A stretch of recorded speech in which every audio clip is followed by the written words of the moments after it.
Invasion has many different connotations. We've got the act of invading a territory, conquering something, a large-scale onset of something harmful, perhaps like a disease where something's invading your body. Or we could see it as an intrusion or an encroachment, something that isn't wanted. The poem Invasion was written by Chayman Hardy, who is a contemporary Kurdish poet, meaning she's writing in the present time. She is a refugee from Iraq and she was forced to flee to the UK when Kurdish people were being persecuted by Saddam Hussein. Kurdish people are native to the Middle East and are an ethnic minority, and over the years there's been plenty of persecution of Kurdish people, perhaps why she is writing this poem. If we look at the first stanza, we see plenty of pronouns that help us have an ominous and a sinister tone to the poem.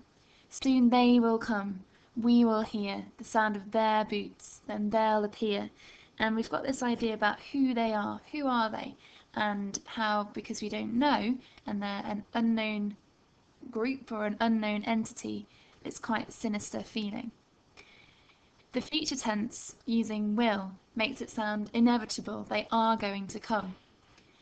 And the imagery of them approaching at dawn and appearing through a mist helps it seem even more unsettling. And there's that idea that whatever is unknown is unsettling and makes us feel perhaps threatened or scared. When Hardy talks about the death-bringing uniforms, we get a sense that these soldiers are professional, they're ruthless, and talking about them in such an inhuman way makes them sound even more threatening. They will march towards our homes, their guns and tanks pointing forward make them seem aggressive and confrontational. They will be confronted by young men. They're ready to fight, they're not willing to give up.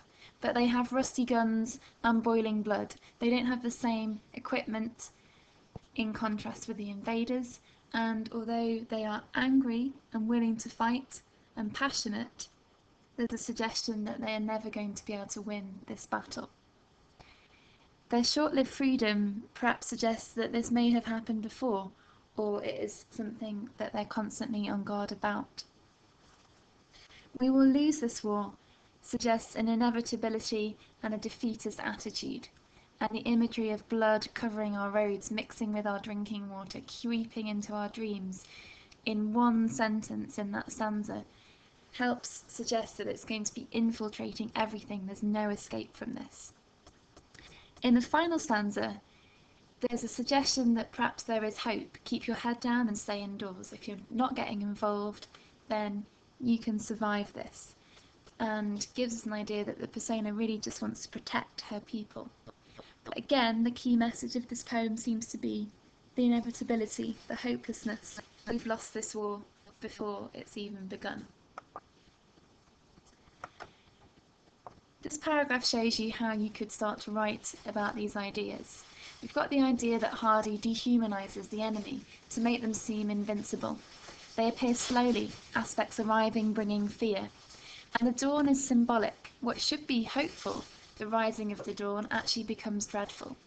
This is where they see their enemy for the first time. By not naming them, by just calling them they, it emphasises their difference from us.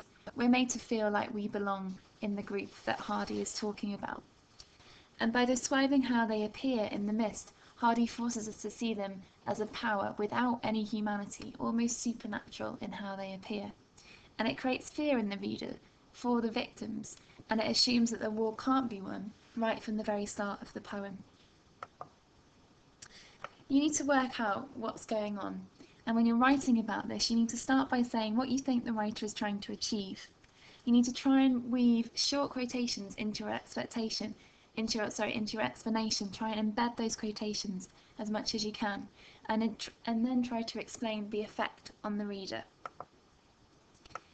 So, for example, you could look at this line, the death-bringing uniforms, and think about how Hardy uses this technique. By personifying the uniforms, it makes the soldiers sound inhumane and ominous.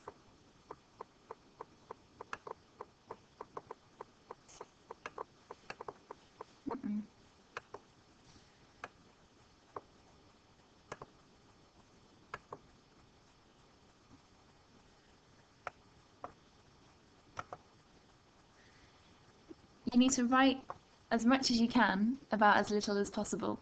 So if you can explain it in more than one way, perhaps Hardy wants to remove the people to make them seem dangerous, or perhaps it makes her reaction more acceptable. They're not fighting people, so it's okay to give in. You need to try and explain the author's reasoning, their intentions, and the effect on the reader.